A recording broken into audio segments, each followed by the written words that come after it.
Hi dear students, welcome to this session. நான் உங்கள் Bala sir. இன்றைக்கி நம்ம பார்க்க போகிறது ரொம்ப முக்கியமான ஒரு டாபிக், மோஷனல் இஎம்எஃப், அதாவது இயங்கு மின்னியக்கு விசை.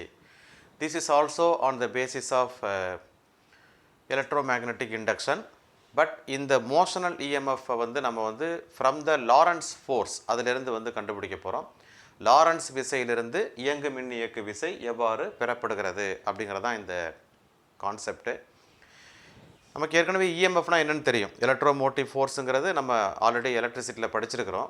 இங்கே மோஷனல் இஎம்எஃப், ஒரு கடத்தியானது காந்தப்புலத்தில் இயங்கும்போது அதில் மின்னியக்கு விசை தூண்டப்படுகிறது. அந்த மாதிரி தூண்டப்படுகின்ற மின்னியக்கு விசையை நம்ம இயங்கு மின்னியக்கு விசை, கடத்தி இயங்கும்போது, சாதாரணமாக கடத்தி நிலையாக இருக்கும்போது அதில் காந்தப்பாய மாற்றம் ஏற்படும் போது அதை தூண்டப்பட்ட மின்னியக்கு விசைன்னு சொல்கிறோம். But when the conductor is in motion in magnetic field, so an EMF is induced, that is called induced EMF. But here that induced EMF is so called motional EMF. But அதை நம்ம Lawrence ஃபோர்ஸ்லேருந்து எப்படி கொண்டு வரலாம்? நீங்கள் Lawrence ஃபோர்ஸை just imagine பண்ணி பாருங்கள். அங்கே எலக்ட்ரான் ஒரு காந்தப்புலத்தில் இயங்கும் பொழுதோ அல்லது ஒரு நேர்மின்னூட்டம் பெற்ற ஒரு துகள், ஒரு positive charge or negative charge ஒரு மேக்னெட்டிக் ஃபீல்டில் இயங்கும் போது இட் எக்ஸ்பீரியன்சஸ் லாரன்ஸ் ஃபோர்ஸ் நம்ம படிச்சிருக்கோம். ஸோ அதையே நம்ம எக்ஸ்டெண்ட் பண்ணி கரண்ட் கேரியிங் கண்டக்டர் அப்படின்னு நம்ம பார்க்குறோம். கரண்ட் கேரியிங் கண்டக்டரை நம்ம மேக்னெட்டிக் ஃபீல்டில் வைக்கும்போது it is also experiencing the force, அதுவும் ஒரு எந்திர விசைக்கு உட்படுகிறது அப்படின்னு பார்க்குறோம். ஸோ இங்கே என்ன பண்ணுறோம் அப்படின்னா, we don't send any current, ஒரு கண்டக்டரை மேக்னெட்டிக் ஃபீல்டில் இயங்க வைக்க போகிறோம். ஆனால் இங்கே கரண்ட் என்னாக போகுதுன்னா இன்டியூஸ் ஆக போகுது பை இன்டியூசிங் த இஎம்எஃப். தூண்டப்பட்ட மின்னியக்கு விசையின் மூலமாக தூண்டப்பட்ட மின்னோட்டமானது இதில் உருவாக போகுது. So this is very important concept. எப்படின்னு பார்க்கலாம் வாங்க. இங்கே சில விதிகளை நம்ம யூஸ் பண்ண வேண்டியது இருக்குது. ஸோ ரொம்ப கவனமாக நம்ம இதை படிக்கும்போது தான் இது புரியுது. ஸோ இட் இஸ் நாட், அந்த டைரக்ஷனை கரெக்டாக நம்ம ஐடென்டிஃபை பண்ணலை, நமக்கு புரிகிறது கொஞ்சம் கஷ்டம். பார்ப்போம் வாங்க. ஃபஸ்ட்டு நம்ம என்ன பண்ணுறோன்னா, ஒரு யூனிஃபார்ம் மேக்னெட்டிக் ஃபீல்டு நம்ம எடுத்துக்கிறோம். So this is our uniform magnetic field. எப்போதுமே இந்த மாதிரி கிராஸ் மார்க் போட்டாச்சு அப்படின்னு சொன்னால் magnetic field is directed perpendicular to the plane inwards, இல்லையா? காந்தப்புலமானது தாளின் தளத்திற்கு அல்லது இந்த மாதிரி போர்டு எடுத்திங்கன்னா போர்டோடைய தளத்திற்கு குத்தாக, உங்களை பொறுத்த வரைக்கும் புக்கு தான். ஸோ பிளேன் ஆஃப் பேப்பர், தாளின் தளத்திற்கு குத்தாக உள்நோக்கி செயல்படுகிறது magnetic field. So magnetic field is perpendicular to plane inwards, உள்நோக்கி இந்த காந்தப்புலமானது செயல்படுகிறது அப்படிங்கிறத நம்ம பார்க்குறோம். Here I take one conductor. So இங்கே நம்ம என்ன பண்ணுறோன்னா, ஒரு கடத்தி எடுத்துக்கிறோம். இந்த கடத்தியினுடைய நீளம்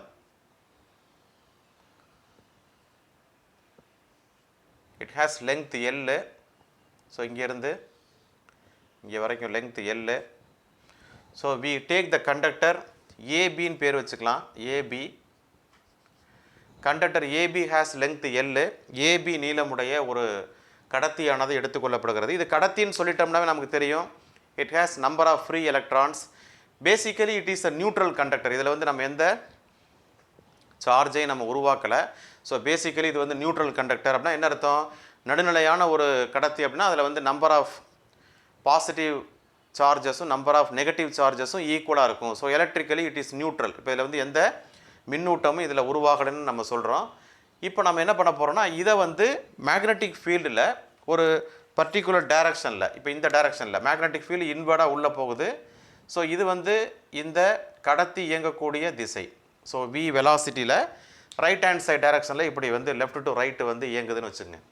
ஸோ காந்தப்புலத்திற்கு செங்குத்தாக இந்த கடத்தியானது இயங்குகிறது. கடத்தியில் இப்போ என்ன இருக்குன்னா, we have number of electrons, free electrons இருக்குது. ஸோ இதில் எல்லாத்துலேயும் பார்த்தீங்கன்னா we have free electrons. So நிறைய ஃப்ரீ எலக்ட்ரான்ஸ் நமக்கு இருக்குன்னு தெரியும், இல்லையா?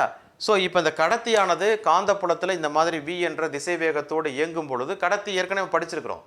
ஸோ ஒரு தனித்த ஒரு மின்னூட்டம் மேக்னெட்டிக் ஃபீல்டில் இயங்கினாலே அதுக்கு லாரன்ஸ் ஃபோர்ஸ் உண்டு அப்படின்னு நம்ம படிச்சிருக்கோம். அப்போ இங்கே பார்த்தீங்கன்னா கண்டக்டரில் நிறைய எலக்ட்ரான்ஸ் இருக்கிறதுனால each and every electron will experience force. ஒவ்வொரு எலக்ட்ரானும் லாரன்ஸ் விசையை உணர்கிறது. ஸோ நான் தனியாக வந்து ஒரே ஒரு எலக்ட்ரானை மட்டும் இங்கே தனியாக எடுத்துக்கிறேன். So this is my electron இங்கே இருக்குது. இப்போ இந்த எலக்ட்ரான் மேலே மேக்னெட்டிக் ஃபீல்டு உள்நோக்கி செயல்படுது. எலக்ட்ரான் வந்து இந்த டைரக்ஷனில் இந்த வெலாசிட்டியில் இயங்குது, வி வெக்டருங்கிற வெலாசிட்டியில் வந்து இயங்குது. ஸோ கண்டிப்பாக இந்த எலக்ட்ரான் மேலே ஒரு ஃபோர்ஸ் இருக்கும். ஒரு எலக்ட்ரான் மேலேயும் ஒரு ஃபோர்ஸ் இருக்கும். என்ன ஃபோர்ஸ் இருக்குன்னா லாரன்ஸ் ஃபோர்ஸ் இருக்கும். அந்த ஃபோர்ஸோட டைரக்ஷன் என்னங்கிறத நம்ம கண்டுபிடிக்கணும். So that is very simple. ஏன்னா லாரன்ஸ் விசைக்கு நம்ம ஃபார்முலா பார்த்துருக்கோம் இல்லையா? லாரன்ஸ் ஃபோர்ஸ்க்கு என்ன ஃபார்முலா சொல்லுங்கள் பார்க்கலாம்.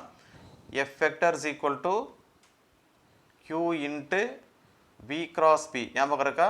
இது வந்து லாரன்ஸ் ஃபோர்ஸுக்கான formula. F vector is equal to q into v vector cross b vector. இங்கே எலக்ட்ரான் பார்க்க போகிறோம். நான் வந்து ஃபஸ்ட்டு பாசிட்டிவ் சார்ஜுக்கு எடுத்துக்கிறேன். அப்போ இங்கே ஒரு பாசிட்டிவ் சார்ஜ் இருந்துச்சு அப்படின்னு சொன்னால் இப்போ எனக்கு மேக்னெட்டிக் ஃபீல்டு எப்படி இருக்குது? உள்நோக்கி இருக்குது, இன்வெர்ட் உள்நோக்கி. இதுனா v கிராஸ் b தான். அப்போ நீங்கள் ஃபஸ்ட்டு வந்து வெலாசிட்டிக்கு இந்த மாதிரி கையை வச்சுக்கோங்க. மேக்னெட்டிக் ஃபீல்டு உள்நோக்கி இன்வெர்டாக செயல்படுது இல்லையா? அப்போ என்ன ஆகும்? இப்படி மடக்கணும். ஸோ மடக்கும்போது இந்த கட்டை விரல் எங்கே காமிக்குது? தம் ஷோஸ் அப்வர்ட் டைரக்ஷன், இது மேல் நோக்கி காமிக்குது. அப்போ ஒருவேளை இங்கே பாசிட்டிவ் சார்ஜ் இருக்கும் பட்சத்தில் அந்த பாசிட்டிவ் சார்ஜ் மேல் நோக்கிய ஒரு விசையை உணர்கிறது. So that all the positive charges அங்கே இருக்கிறதா நம்ம எடுத்துக்கும் போது எல்லா பாசிட்டிவ் சார்ஜும் மேல் நோக்கி போகும், அதாவது டுவர்ட்ஸ் பியை நோக்கி போகும். But we have considered electrons. இப்போ நம்ம எலக்ட்ரானை கன்சிடர் பண்ணுறதுனால அப்போ அதுக்கு ஆப்போசிட் டைரக்ஷனில் என்ன பண்ணோம்? எலக்ட்ரான் பூரா டவுன்வர்ட் டைரக்ஷனில் எலக்ட்ரான் பூரா கீழ் நோக்கி வரும். அப்போ எலக்ட்ரான் இங்கே உணரக்கூடிய Lorentz force, magnetic Lorentz force வந்து இது வந்து எஃபின்னு வச்சுக்கலாமா? Force due to magnetic field. இது வந்து every electron is moving downward force. அப்போ கீழ் நோக்கிய இயக்கத்தை இந்த எலக்ட்ரான்கள் மேற்கொள்கிறது. அப்போ என்ன ஆகும்? இங்கே இருக்கிற எல்லா எலக்ட்ரானும் அப்படியே ஓடி வரும். எங்கே ஓடி வரும்? இந்த ஏக்கு ஓடி வரும். எவ்வளோ எலக்ட்ரான்ஸ் இருக்கும்? நம்பர் ஆஃப் எலக்ட்ரான்ஸ் நிறைய இருக்கும். அப்போ எல்லா எலக்ட்ரானும் ஏயில் வந்து கூட்டமாக சேர ஆரம்பிச்சோம். எல்லா எலக்ட்ரான்ஸும் வந்து ஏயில் வந்து சேருது. So all the electrons R crowded. So இந்த இடத்துல வந்து பார்த்தீங்கன்னா இந்த இடத்துல வந்து எல்லா எலக்ட்ரானும் கூட்டமாக சேர்ந்துடும். எல்லா நெகட்டிவ் சார்ஜஸ் இங்கே வந்துடுது. அப்போ இந்த இடம் வந்து மைனஸாக மாறிடுதா? இந்த எண்டு வந்து என்னவா மாறுது? மைனஸாக மாறும்போது நமக்கு என்ன தெரியும்? இங்கே மைனஸ் வந்தால் மேலே ப்ளஸ் போகுதுன்னு அர்த்தம். அப்போ இந்த எண்டு வந்து கம்ப்ளீட்டாக என்னவா மாறிடுதுன்னா பாசிட்டிவ் எண்டாக மாறுது. ஸோ பி வந்து பாசிட்டிவாக மாறுது, ஏ வந்து நெகட்டிவாக மாறுது. அப்போ என்ன ஆகுதுன்னா இந்த கண்டக்டருக்கு அக்ராஸாக between the two ends A and B ஆனது ஒரு பொட்டன்ஷியல் டிஃபரன்ஸை வந்து ஏற்படுத்துது. இந்த காந்தப்புலத்தில் இந்த கடத்தியினுடைய இயக்கமானது எலக்ட்ரான்களின் மீது ஒரு விசையை ஏற்படுத்துகிற காரணத்தினால ஏக்கும் பிக்கும் இடையில் ஒரு மின்னழுத்த வேறுபாடு ஏற்படுகிறது. அந்த மின்னழுத்த வேறுபாடு ஆக்சுவலாக வந்து என்ன ஆகுதுன்னா இன்டியூஸ் ஆகுது. That is called induced EMF தான். ஸோ அப்போ அந்த இன்டியூஸ்ட் இஎம்எஃப்னால என்ன ஆக போகுதுன்னா இதில் கரண்ட் வந்து உருவாக போகுது. கரண்ட்டோட டைரக்ஷன் எப்படி கண்டுபிடிப்பீங்க? அதே போல் இங்கே வந்து ஒரு விஷயம் நான் சொல்லிடுறேன். இப்போ நம்ம எப்படி டெரைவ் பண்ண போகிறோம் அப்படின்னா, இப்போ மேக்னெட்டிக் லாரன்ஸ் ஃபோர்ஸு டவுன்வர்டாக ஆக்ட் பண்ணுது. அட் த சேம் டைம் இன்னொரு விஷயம் பாருங்கள். இன்னொரு விஷயம், இப்போ இங்கே பாசிட்டிவ் இங்கே நெகட்டிவ்னா இங்கே ஒரு ஸ்ட்ராங் எலக்ட்ரிக் ஃபீல்டு வந்து டவுன்வர்டாக க்ரியேட் ஆகும். ஸோ ஒரு ஸ்ட்ராங் எலக்ட்ரிக் ஃபீல்டானது க்ரியேட் ஆகும். அந்த ஸ்ட்ராங் எலக்ட்ரிக் ஃபீல்டு வந்து என்ன பண்ணும் அப்படின்னா கீழே வரக்கூடிய எலக்ட்ரானை இது பாசிட்டிவ் எண்டாக இருக்கிறதுனால மேலே பிடிச்சி இழுக்கும். அதாவது எலக்ட்ரானுடைய இயக்கத்தை அந்த எலக்ட்ரிக் ஃபீல்டு வந்து என்ன பண்ணுது? குறைக்கிறது, தடுக்கிறது. ஸோ எலக்ட்ரான் வந்து மேக்னெட்டிக் லாரன்ஸ் ஃபோர்ஸால் கீழ் நோக்கி வரதுக்கு முயற்சி பண்ணுது. அட் த சேம் டைம் இந்த எலக்ட்ரிக் ஃபீல்டு எஸ்டாப்ளிஷ் ஆகிறது வந்து எலக்ட்ரானுடைய இயக்கத்தை தடுத்து நிறுத்துது. அப்போ கொஞ்சம் கொஞ்சமாக தடுத்து நிறுத்தி ஒரு ஸ்டேஜில் எலக்ட்ரானுடைய இயக்கத்தை முழுவதுமாக நிறுத்திடும். அப்போ என்ன ஆயிடுது? ஃபோர்ஸ் டியூ டு எலக்ட்ரிக் ஃபீல்டும் ஃபோர்ஸ் டியூ டு மேக்னெட்டிக் ஃபீல்டும் ஈக்குவல் ஆயிடுது. எலக்ட்ரான் மீது நிகர விசை சுழியாயிரு. இது எப்போ நடக்கும்னா எல்லா எலக்ட்ரான்ஸ் இங்கே வந்ததுக்கப்புறம் தான் நடக்கும். ஸோ ஆல்மோஸ்ட் எல்லா எலக்ட்ரான்ஸ் இங்கே வந்துடும். ஸோ அப்போ வந்து கரண்ட்டு வந்து ப்ரொடியூஸ் ஆகுது. அந்த கரண்ட்டு வந்து இன்டியூஸ் ஆகிற கரண்டோட டைரக்ஷன் எப்படி கண்டுபிடிப்பீங்க? Very simple. அதுக்கு வந்து நம்ம வந்து ரைட் ஹேண்ட் ரூலை வந்து யூஸ் பண்ணலாம். மேக்ஸ்வெல்லுடைய ரைட் ஹேண்ட் ரூல் யூஸ் பண்ணும்போது நீங்கள் பார்த்தீங்கன்னா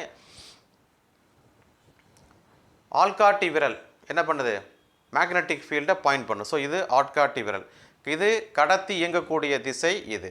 அப்போ என்ன ஆகுது? My middle finger represent upward direction. புரியுதா? forefinger represent magnetic field which is inverse. ஆள்காட்டி விரல் காந்தப்புலத்தின் திசையையும் பெருவிரல் கடத்தி இயங்கும் திசையையும் குறிக்கிறது. So this thumb represent direction of the motion of conductor. So the middle finger represent the direction of the induced current which is shown upwards. So மேல் நோக்கி காட்டுகிறதுனா அப்ப கரண்ட் வந்து எங்க இருந்து எங்க போகுது? A இலிருந்து B க்கு மின்னோட்டமானது செல்கிறது அப்படினு அர்த்தம். Electrons is moving downwards. So ஆட்டோமேட்டிக்காக கரண்ட் எங்கே போகும்? கீழே இருந்து மேலே போகும். சப்போஸ் நீங்கள் வந்து இதுக்கு ஒரு எக்ஸ்டர்னல் சர்க்யூட் கொடுத்தீங்கன்னா, ஸோ ஏயோட எண்டையும் பியோட எண்டையும் வெளியில் எடுத்துகிட்டு வந்து ஒரு ரெசிஸ்டன்ஸ், ஒரு எக்ஸ்டர்னல் ரெசிஸ்டன்ஸில் கனெக்ட் பண்ணிங்கன்னா, ஸோ கரண்ட் எங்கேருந்து எங்கே போனால் ஏயிலேருந்து பிக்கு வந்து திரும்பி பியிலேருந்து ரெசிஸ்டர் வழியாக ஆருக்கு வந்து திருப்பி ஏயிலேருந்து பிக்கு போகும். So this is the induced current I. இதை தான் நம்ம கண்டுபிடிக்க போகிறோம். நான் சொல்கிறது புரியுதா? ஒன்று நீங்கள் இப்படி கண்டுபிடிக்கலாம், கிராஸ் ப்ராடக்டோடைய ரூலை யூஸ் பண்ணி நம்ம வெக்டருடைய ப்ராடக்ட் கிராஸ் ப்ராடக்ட் எப்படி கண்டுபிடிக்கிறோமோ அதை வச்சு நீங்கள் லாரன்ஸ் ஃபோர்ஸு இங்கே டவுன்வர்டாக இருக்குங்கிறத கண்டுபிடிக்கலாம். இன்னொன்று நம்ம சொல்ல முடியும், நம்ம ஏற்கனவே வந்து எந்திர விசையை கண்டுபிடிக்கிறதுக்கு ஃப்ளெமிங்ஸோட லெஃப்ட் ஹேண்ட் ரூலை வந்து நம்ம யூஸ் பண்ணியிருப்போம். ஸோ மேக்னெட்டிக் ஃபீல்டு வந்து உள்நோக்கி போகுது, கரண்ட்டு வந்து எப்படி போகுது? கரண்ட்டு வந்து மேல் நோக்கி போகுது இல்லையா? மின்னோட்டம் வந்து மேல் நோக்கி போகுதுன்னா, ஸோ இது ஆள்காட்டி விரல், மின்னோட்டம் செல்லக்கூடிய திசை இது. அப்போ my thumb represent the direction of the motion of conductor. ஆனால் நம்ம கடத்தி வந்து இந்த பக்கம் இயங்குதுன்னு பார்க்குறோம். அப்போ this will represent the direction of the current. So direction of the current வந்து இப்போ டவுன்வர்ட்னா சார்ஜஸ் வந்து அப்வர்டாக மூவ் ஆகுதுன்னு அர்த்தம். ஆனால் இங்கே வந்து சார்ஜஸ் அப்வர்டாக மூவ் ஆகுறதுனால கரண்ட் வந்து என்ன ஆகும்? டவுன்வர்டாக இருக்கும் அப்படிங்கிறத எடுத்துக்கலாம். பட் அதை விட சிம்பிளஸ்ட் வந்து இதுதான்.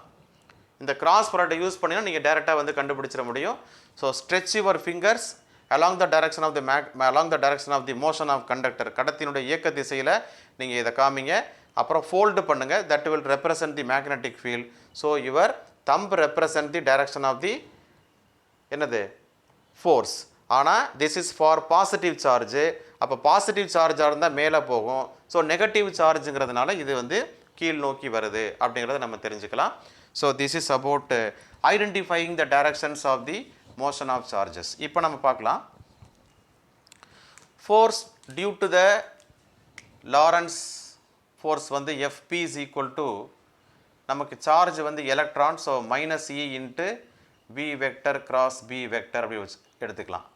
ஸோ அடுத்தது force due to electric field வந்து பார்த்தோம் அப்படின்னா that is equal to minus E into E vector. Am I right? இக்யூ இங்கே எலக்ட்ரான் வந்து இ. ஸோ இதோட ரெண்டோட எண் மதிப்பை நம்ம எடுத்துக்கிறோம். Force due to magnetic field அது லாரன்ஸ் ஃபோர்ஸ், இதுவும் லாரன்ஸ் ஃபோர்ஸ் தான், ஆனால் எலக்ட்ரிக் ஃபீல்டு. ரெண்டோட எண் மதிப்பை நம்ம எடுத்துக்கிறோம்.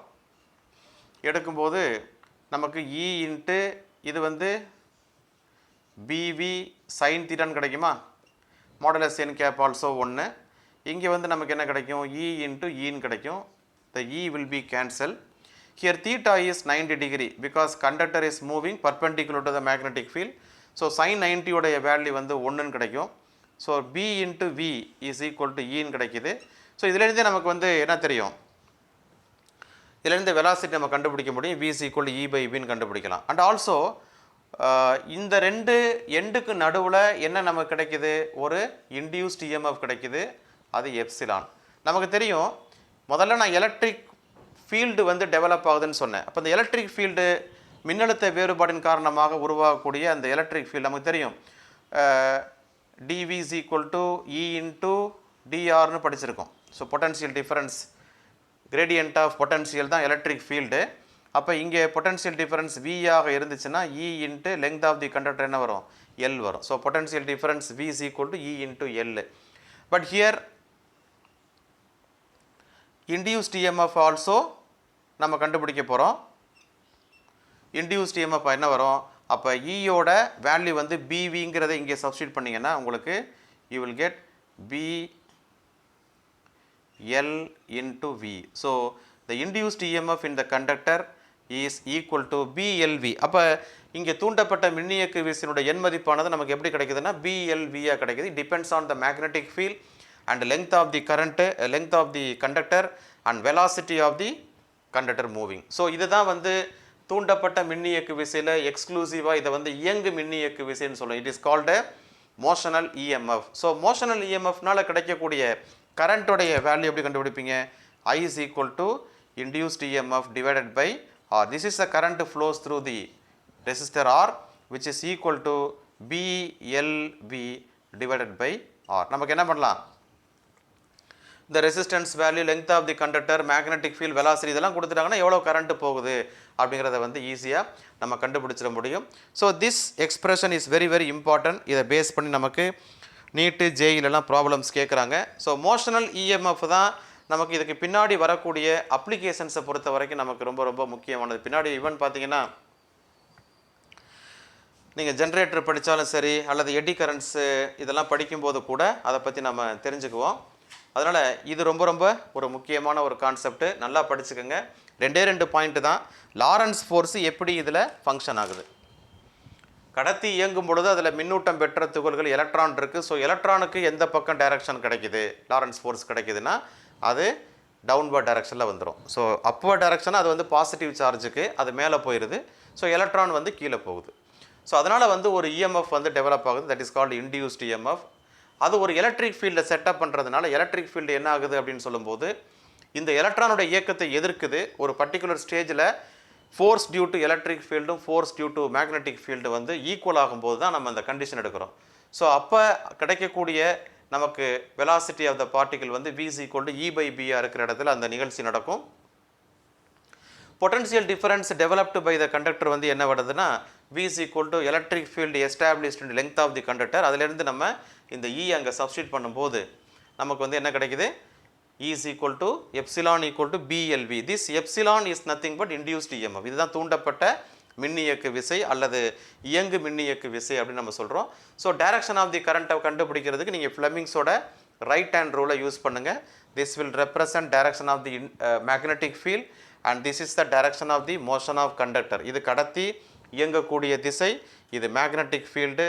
So this will represent the direction of the current. So current வந்து மேல் நோக்கி செயல்படுவதை நமக்கு காட்டுகிறது.